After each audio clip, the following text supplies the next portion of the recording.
ಭಾರತದಲ್ಲಿ ಟೆಲಿಗ್ರಾಮ್ ನಿಷೇಧವಾಗುತ್ತಾ? ಇದರ ಕುರಿತು ಒಂದು ಮಾಹಿತಿ ಇಲ್ಲಿದೆ. ಎಲ್ಲರಿಗೂ ಪ್ರೇರಣೆ ಯೂಟ್ಯೂಬ್ ಚಾನೆಲ್ಗೆ ಸ್ವಾಗತ.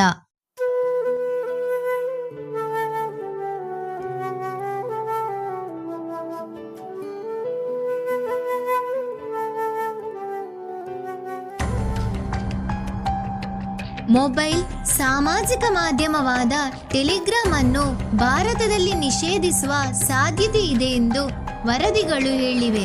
ಈ ಆ್ಯಪ್ ಅನ್ನು ಸುಲಿಗೆ ಮತ್ತು ಜೂಜಾಟದಂತಹ ಕ್ರಿಮಿನಲ್ ಚಟುವಟಿಕೆಗಳಿಗೆ ಬಳಸುತ್ತಿರುವ ದೂರುಗಳು ಬಂದಿವೆ. ಹೀಗಾಗಿ ಭಾರತ ಸರ್ಕಾರವು ಈ ಬಗ್ಗೆ ತನಿಖೆಯನ್ನು ಪ್ರಾರಂಭಿಸಿದೆ. ಅಧ್ಯಯನದ ಬಳಿಕ ನಿಷೇಧದ ಬಗ್ಗೆ ನಿರ್ಣಯ ಕೈಗೊಳ್ಳುವ ಸಾಧ್ಯತೆ ಇದೆ ಎಂದು ಮಾಧ್ಯಮ ವರದಿಗಳು ಹೇಳಿವೆ. ಸುಲಿಗೆ ಮತ್ತು ಜೂಜಾಟದಂತಹ ಅಪರಾಧ ಚಟುವಟಿಕೆಗಳಲ್ಲಿ ಟೆಲಿಗ್ರಾಮ್ ಅನ್ನು ದುರುಪಯೋಗ ಪಡಿಸಿಕೊಳ್ಳುತ್ತಿರುವ ಬಗ್ಗೆ ಸರ್ಕಾರವು ತನಿಖೆಯನ್ನು ನಡೆಸುತ್ತಿದೆ ಎಂದು ಸರ್ಕಾರಿ ಅಧಿಕಾರಿಯೊಬ್ಬರು ಹೇಳಿದ್ದಾರೆ.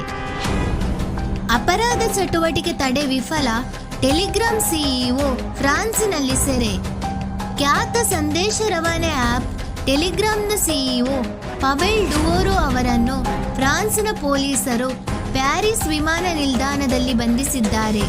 ಟೆಲಿಗ್ರಾಮ್ನಲ್ಲಿ ಕ್ರಿಮಿನಲ್ ಚಟುವಟಿಕೆ ನಡೆಯುತ್ತಿದ್ದರೂ ಅದನ್ನು ತಡೆಯದ ಕಾರಣ ಪವೆಲ್ರನ್ನು ಬಂಧಿಸಲಾಗಿದೆ ಎಂದಿದ್ದಾರೆ.